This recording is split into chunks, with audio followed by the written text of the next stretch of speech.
Settling in suspension. Friends, when we talk about settling in suspension, right? So settling means collection. Right? Collection of particles at the bottom. Right? Where will the particles in a suspension collect? At the bottom, right? Right? So we call that settling. Right? So our settling process, or sedimentation process, happens differently in flocculated suspensions and deflocculated suspensions. Right? Now, what happens in flocculated suspensions? Generally, our particles form bonds with their surrounding particles. Right? They form aggregates. Right? So, what happens is that when sedimentation occurs in a flocculated suspension, right? Sedimentation occurs in a flocculated suspension, the particles will settle down all at once, right? They will settle down all at once in sediment. Meaning, they'll all settle together at the bottom. Okay? And this sedimentation process will be fast. Okay? And there won't be any hard cake formation. Meaning, the formation of a hard cake means that if you agitate this suspension again, the particles will redisperse among themselves in the solution. Okay? Meanwhile, if we talk about deflocculated suspensions, what happens in deflocculated suspensions?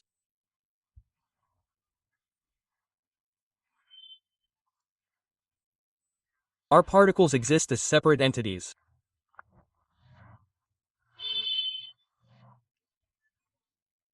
Separate entities mean that each particle exists in a different way. Okay? In a deflocculated suspension, each particle exists separately.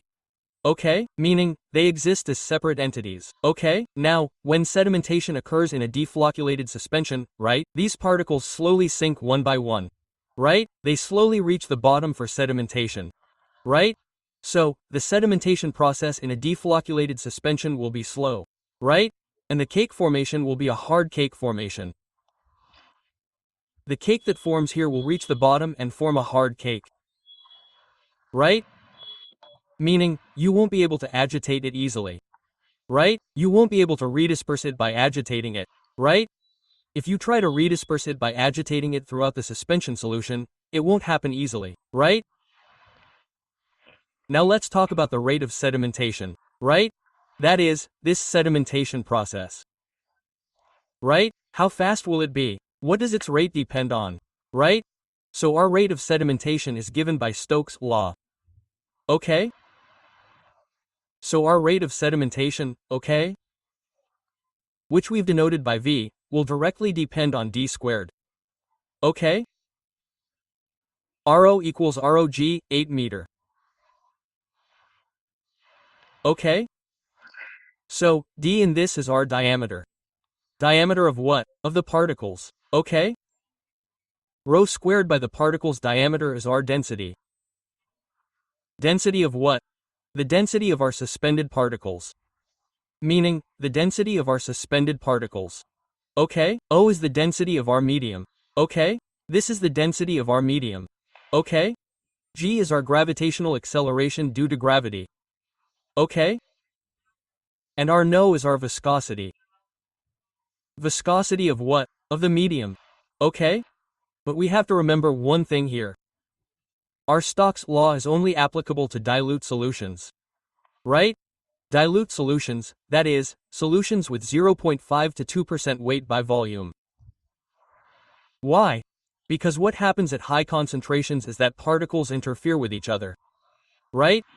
That means one particle will interfere with the sedimentation of another. Right? Which is not mentioned in Stokes' law. Right? Or is it not mentioned in Stokes' law how to calculate if one particle affects the sedimentation of another particle?